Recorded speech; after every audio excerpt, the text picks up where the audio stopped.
They fed me on the floor like a dog. But one day my daughter saw everything. Subscribe so you don't miss the next story. And in the comments, what city are you from?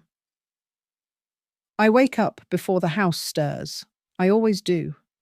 Something about the early morning stillness reminds me that I still exist, even if the rest of the world forgets. I slide my legs over the edge of the narrow bed, wincing as my knees ache their protest. The linoleum floor is cold. My slippers, old but soft, wait where I left them. I move slowly so the bones don't creak too loudly, careful not to wake anyone. Not that they'd notice. The room they gave me used to be a storage closet. It still smells faintly of dust and cardboard. There's one small window, mostly blocked by the water heater. But if I tilt my head just right, I can see a sliver of the sky. I call it my corner, like it's a cozy retreat, though I know it's just where they could put me without rearranging too much of their lives. I wrap a shawl around my shoulders and pad quietly into the kitchen. The tiles are pristine, white with little blue dots. Jamie keeps the house spotless. Everything in here is new and glossy. Granite countertops, stainless steel fridge with a digital screen, a fancy coffee maker with settings I'll never understand. It's her kitchen, her house, her world. I just borrow space in it. I don't use the coffee machine. I boil water in a kettle, the old-fashioned way. My fingers tremble slightly as I open the cupboard, reaching for my chipped white mug with faded roses. No one else uses it. They've got matching sets now, sleek and modern. Mine is the last remnant of another life. I make my tea, cinnamon and honey, and carry it to the small kitchen table. I don't sit. That would mean moving the neat centerpiece of fake succulents Jamie put there. Instead, I lean against the counter and sip slowly, listening to the silence.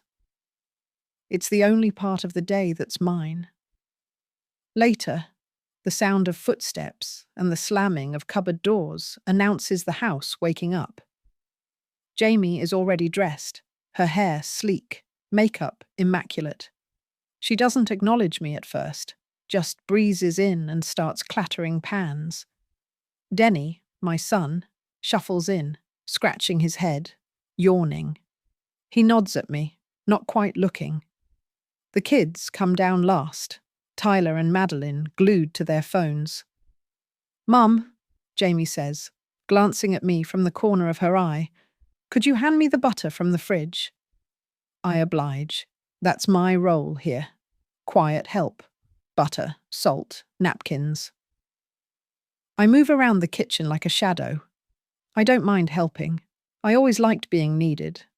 But it's different now. There's no warmth in it. Breakfast is quick. Jamie doesn't do sit-downs in the morning. But Sundays are different.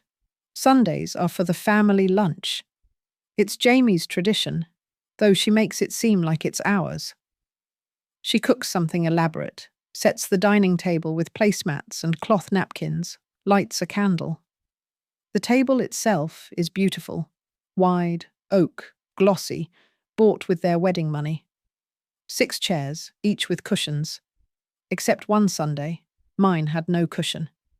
Jamie said it was in the wash. The next Sunday, there was no chair at all. I remember the first time she did it.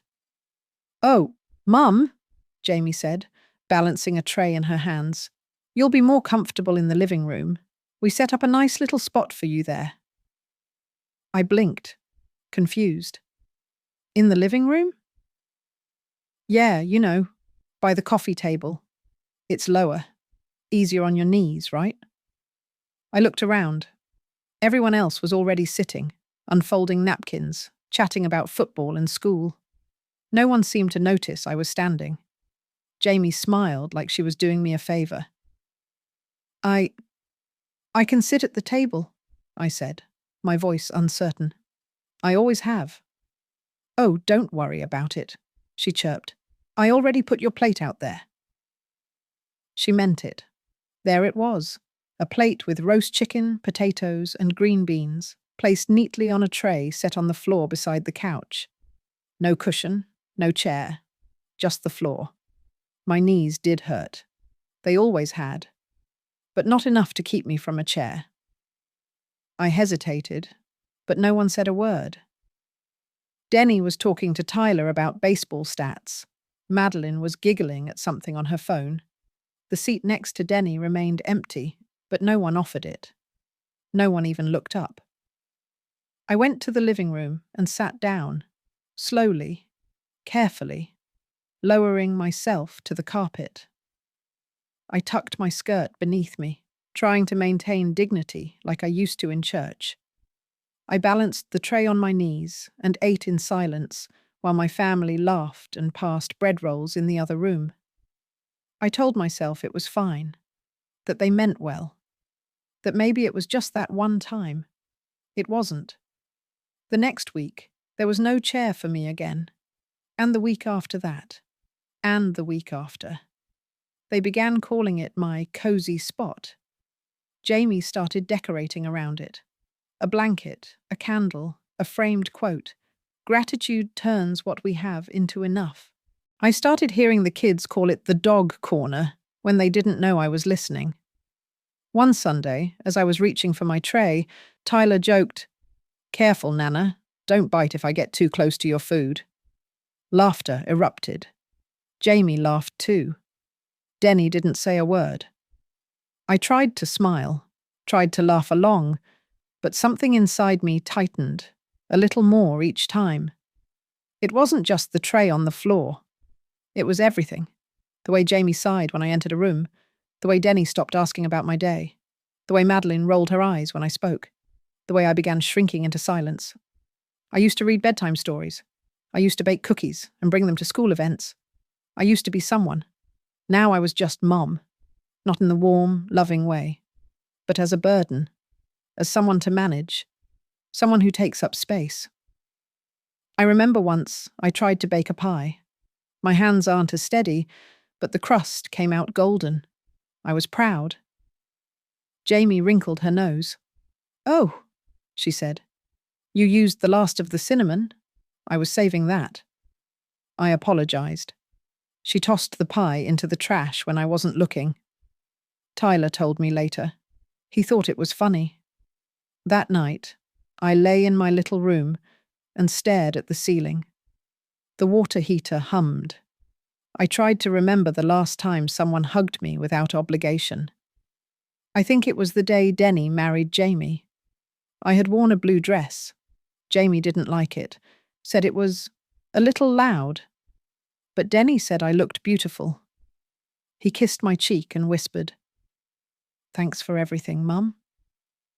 That was 12 years ago. I close my eyes and sip my tea, trying to pretend it's still warm.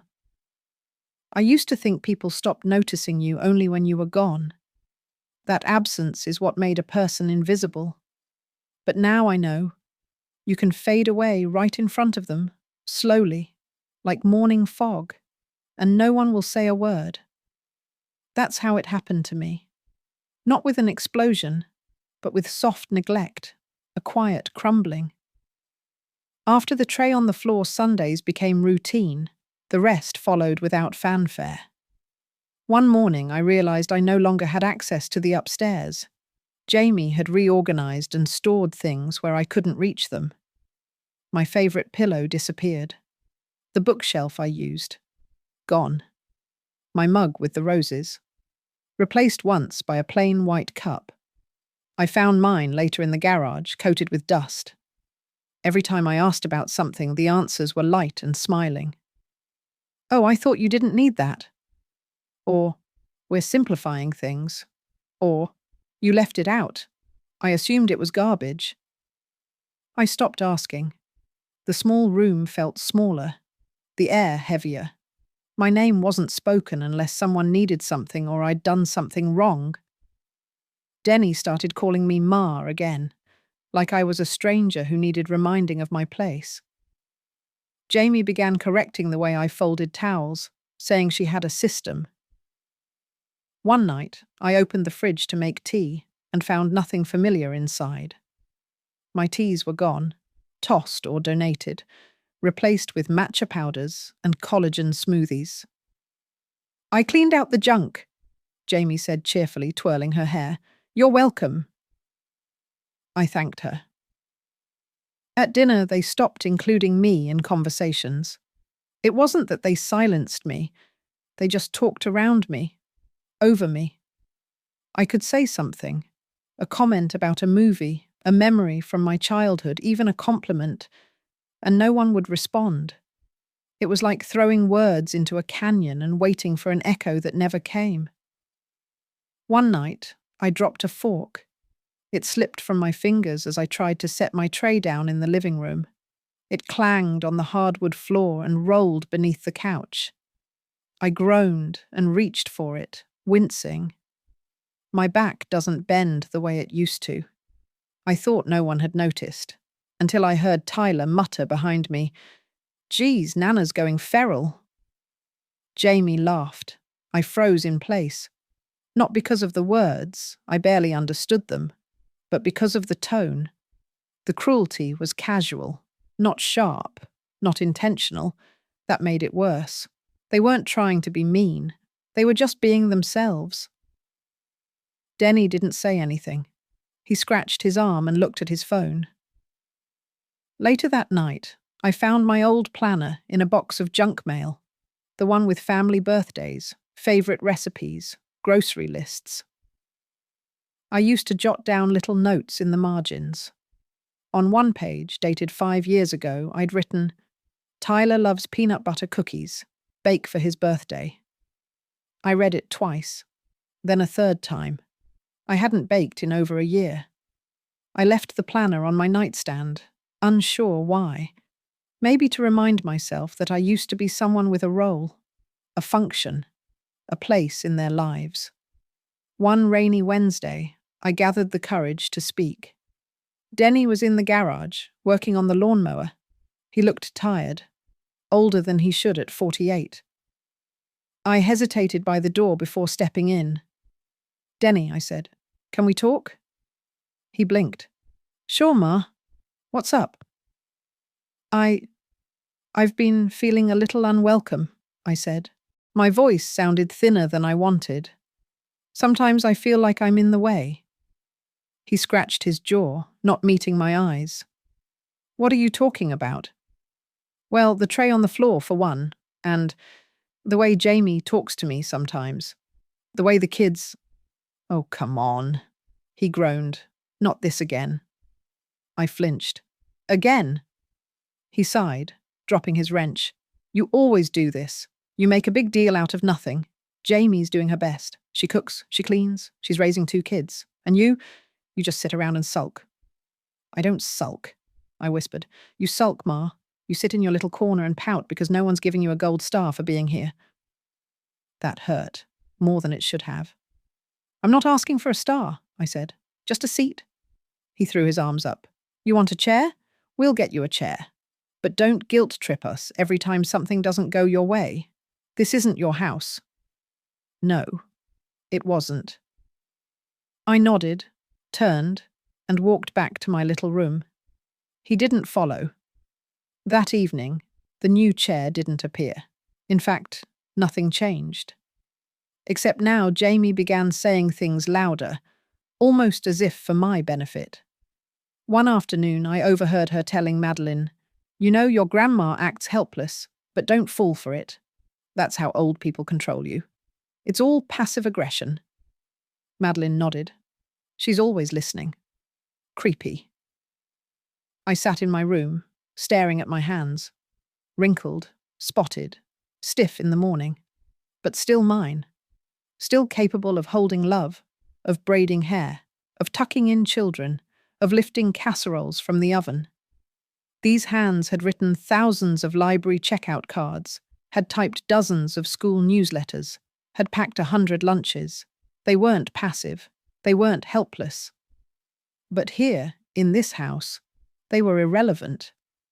One evening, I found a shoebox under my bed. Inside were old photographs. Me with Denny as a boy, his chubby face beaming beside mine. Me in a blue dress at his high school graduation. Me holding Tyler in the hospital room, crying. I hadn't known Jamie had stashed them away. I held one photo to my chest and wondered if Denny remembered those moments. If Jamie ever looked at them and saw me as something other than a responsibility. That night, during dinner, I reached for the salt and knocked over my glass. Water spilled onto the carpet. Jamie jumped up, shrieking, "Seriously, Mum? Again?" "I'm sorry," I said. "You always say that." Tyler snickered. Denny muttered, "Let's just eat." I looked around the table, then down at my tray on the floor. The water had splashed across the edge. My napkin was soaked. My food was cold. I didn't eat that night. I sat on my bed afterward and wrote a letter to myself. Not a journal entry. A letter. "Dear Malin," I wrote, "you are not invisible. You are not a ghost. You are a woman. You are a mother. You are human." I tucked it into my planner and closed it gently. But even as I wrote those words, a small part of me wondered if they were true, if I could still believe them, if anyone would ever believe them again. The next morning, the cinnamon tea was gone from the cupboard, replaced with protein powder. No one said a word, and I didn't ask. It was a Tuesday morning. The air was dry, brittle. The trees outside the window rattled like bones, their branches bare and shivering in the wind. I was folding the same sweater I'd folded the day before, grey, wool, too thick for the spring, but comforting to the hands. Repetition gave shape to my hours. I folded, unfolded, folded again. No one noticed, and so I didn't stop. The doorbell rang just as I was smoothing the final crease. I didn't move right away. The bell was not for me. Nothing in this house was. But when no one answered it, I slowly rose from the bed, wrapped the shawl around my shoulders, and made my way down the hall. I opened the door, and the world shifted. "Alice?" I breathed. She stood there, arms folded, suitcase by her side, hair pinned back just the way she always wore it. Practical, severe. My eldest daughter, my firstborn. I hadn't seen her in 3 years. She lived in Chicago, worked in accounting, divorced 10 years now. She wrote on birthdays, called at Christmas. She'd always been independent, proud, a little distant, but she had my eyes. "Hi, Mum," she said, and her voice was soft, softer than I remembered. I stared at her, words tangled in my throat. I reached out and touched her arm, as if to make sure she was real. "What are you doing here?" I finally asked. "I had a few days off," she said. "I thought I'd surprise you." I opened the door wider. She stepped inside, glancing around. Her eyes were sharp.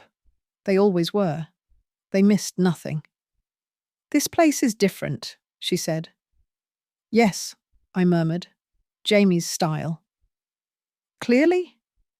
She looked at me. Her gaze dropped to the tray I'd left by the couch the night before, her eyebrows knit together. We sat in the living room. I poured her tea, though not the cinnamon blend I loved. That was gone. She didn't mention it. She asked polite questions at first, about my health, my books, the garden I no longer had. I answered quietly. She watched me too closely. After a while, the others returned home. Jamie entered first, heels clacking, phone in hand. She stopped when she saw Alice. "Oh," she said. "Hello. I wasn't told we'd have guests." Alice stood. "I didn't know I needed to schedule a visit to see my own mother." Jamie smiled tightly. "Of course not. I just mean, it's a surprise." Denny came in next. His expression brightened for a moment, then dimmed, cautious. He kissed Alice on the cheek. "Didn't expect to see you," he said. She shrugged. "Well, here I am." The children muttered hellos and drifted upstairs. Jamie excused herself to prepare dinner. Denny sat in the armchair and stared at the television without turning it on. That evening, something changed. I could feel it in the air. It wasn't confrontation. Not yet. But a current pulsed beneath the quiet. Jamie made chicken Alfredo and set the table. Alice helped. When I went to retrieve my tray, Alice paused. "What are you doing?" I blinked. "Getting my dinner." "Why isn't your place at the table?" "Oh, it's just more comfortable this way," I said. The lie came easier than it should have. "Bull," Alice said sharply. "You're their mother." Jamie walked in carrying a salad bowl. She caught the tail end of the exchange and stopped. "Is something wrong?" Alice turned. "Yes. Apparently my mother eats on the floor now." Jamie laughed, a small, false sound. "Oh no, it's not like that. She prefers it. We tried to include her at first, but she said it was hard on her knees. Isn't that right, Malin?" All eyes turned to me. My mouth opened, then closed. "Yes," I said softly. "It's fine." Alice narrowed her eyes. "I don't believe you." "It's fine," I repeated, barely audible. Dinner was quiet. No one laughed. The candle flickered between strained smiles. I sat in the living room, my tray balanced carefully, but the food tasted like paper. Afterward, Alice joined me in my room. She closed the door and sat on the edge of the bed, knees together, hands clasped. "Tell me the truth," she said. I hesitated. "Alice?" "Don't protect them." I swallowed. "It's just easier this way. They have their life. I didn't want to be a burden." "You're not a burden." "They don't see it that way." Alice's face darkened. "Has Denny said that?" "No, not in words." She stood, pacing now. "How long has this been happening?" I looked at my hands. It didn't start all at once.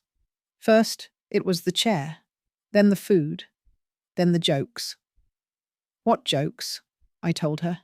"The ones about being a dog, the laughter, the silence." I told her about the pie in the trash, about the missing mug, about the planner in the garage. Alice didn't interrupt. She listened, her jaw clenched. When I finished, her voice was quiet, but edged with steel. "This ends now." The next morning, she called a family meeting. She didn't ask. She didn't shout. She simply stood in the center of the living room and said, "Sit." They sat. Jamie crossed her arms. Denny looked wary. The kids hovered behind the couch. Alice turned to Jamie first. "You've been treating my mother like a stray animal." Jamie scoffed.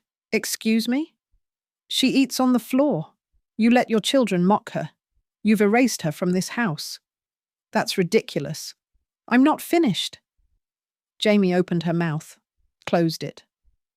Alice faced Denny. "And you let it happen."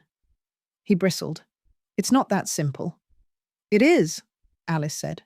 "She raised you. She protected you when Dad left. She gave you everything, and you let your wife humiliate her." "It's not." "She eats. On the floor." Silence.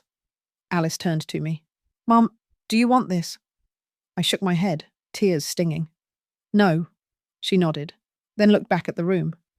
"You're leaving." Jamie stood. "Excuse me?" "You heard me." "You can't." "I can. And I am. You don't get to stay in this house while you treat the woman who owns it like trash." Jamie laughed.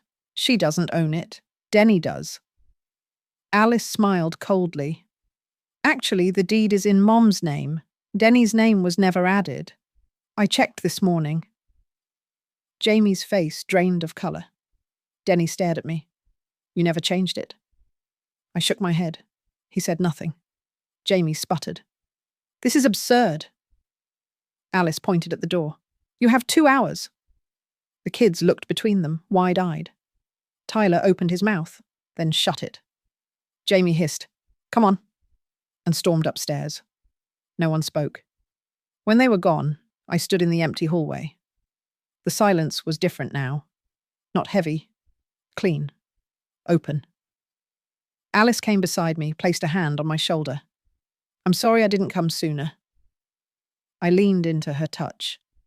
You came in time? She nodded. You're not invisible, Mum. Not anymore. The house was quiet again, but not the same kind of quiet that had blanketed it for the past year. This quiet wasn't heavy. It wasn't loneliness. It was air after a thunderstorm. Still charged, still humming, but open, clean. For the first time in months, I opened my bedroom door not out of obligation, not to avoid being in the way, but because I wanted to. The hall seemed brighter. The morning sun reached farther than it had before, as if it too had been waiting to stretch. They were gone. Jamie, Denny, the kids.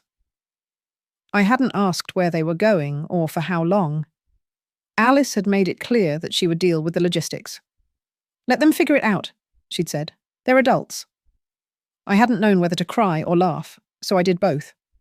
I stepped into the kitchen. For the first time in years, it smelled like possibility. The granite counters gleamed, but not with Jamie's cold precision. The space felt different, as though the walls had shifted to make room for me again. I reached for the cinnamon tea, the one Alice had bought for me the night before, and let the scent fill the room. Alice was already up, sitting at the kitchen table with a newspaper and her laptop open. She wore her reading glasses low on her nose and was squinting, half annoyed. She looked up when I entered. Morning, she said. Morning? Tea? I've got it. I filled the kettle and stood for a moment, listening to the water boil. It felt unfamiliar, having someone present who didn't rush, didn't sigh when I spoke, didn't bark instructions as though I were another faulty appliance. Alice didn't fill space with noise. She let it breathe. We ate toast and eggs together, at the table. It felt strange at first, not having to earn the right to sit. But my body remembered, my hands remembered. I held my cup without trembling. Later that day, I found a forgotten box in the garage. It was labelled Mom's Stuff in Jamie's handwriting. Inside were my photo albums, a few books, and an old casserole dish wrapped in newspaper. I carried the box to my room. No, not my room. My space. My home. I laid the albums out on the bed and turned the pages slowly. There was Alice at 6, holding a paper crown from her birthday party. There was Denny, age 10, dressed like a cowboy for Halloween. There was me, 37, hair wild from the wind, laughing on a picnic blanket. I looked different then. Not just younger. Fuller. Not in body, but in spirit. Alice knocked on the doorframe. Hey. Come in. She sat beside me, folding her legs up like she used to when she was a girl. You were beautiful, she said, pointing to a photo of me with both children in my arms. I tried. You did more than try. We sat in silence for a while, thumbing through time. I meant what I said, she added. This house is yours. You don't have to share it with anyone you don't want to. I looked at her. Even family? She met my eyes. Especially family. The days took on new rhythm. Alice stayed for a week, then extended it to 2. She worked remotely, spreadsheets and calls. But every evening we cooked together. Simple meals, stir-fry, baked salmon. I made my sweet cornbread again. She asked for the recipe. We set the table every night, even if it was just the 2 of us. 2 plates, cloth napkins, candles, sometimes. It wasn't ceremony, it was respect. It was care. One afternoon, the phone rang. It was Denny. I stared at the name on the screen, heart racing. I hadn't heard his voice since the day they left. Alice was outside, trimming the hydrangeas. I picked up. Hello? There was a pause. Then, hi, Ma. His voice was rough, tired. Hi, Denny. I just wanted to say I'm sorry. I sat down. I didn't see what was happening, he continued. Or maybe I did. and I didn't want to admit it. Jamie, she can be convincing. She doesn't control your choices, I said. I know that now. Another pause. The kids miss you, he said. I closed my eyes. I miss them too. I don't know how to fix this. Start by listening, I said. He didn't argue. We'll talk again soon, I added. He agreed. I didn't hang up angry. I didn't hang up hopeful either. I just felt calm, clear. That weekend, Alice invited her daughter, my granddaughter, to visit. Her name was Harper, 10 years old, shy, observant, always reading. I hadn't seen her in a long time. When she arrived, she hugged me around the waist without a word. Then asked, "Can we bake something?" We made an apple pie, the same one Jamie had once thrown out. Harper peeled the apples with precision. I showed her how to cut them thin. She leaned on the counter like I used to do with my own mother. We laughed when flour dusted her nose. We rolled the dough together. She called it our pie. After it baked, the smell filled the house, warm, familiar. I set the table. Harper brought over plates. Alice poured tea. 3 seats, 1 table. We ate together, talking about books and music and Harper's new dog named Beans. She told me my crust was the best she'd ever had. Later that night, as we cleared the table, Harper lingered. "Grandma?" "Yes, love." "Do you like sitting here?" I smiled. "I do." She looked down. "Mum said you didn't used to. She said people were mean to you." I didn't answer right away. She looked back up. "But you're not letting them anymore, right?" "No," I said gently. "I'm not." "Good," she said, "because I think you belong at the table." The next morning, I woke before dawn, as always. But this time, I walked into the kitchen and made tea without fear. The cinnamon blend waited for me, warm and welcoming. I carried my cup to the table and sat down. The sun rose slowly, inching across the tile, touching everything with gold. I took a sip, and for the first time in a long, long time, I felt full. If this story moved you, don't forget to subscribe for more, watch the next video, and explore others like it on the channel. And if you know someone who needs to hear this, share it with them.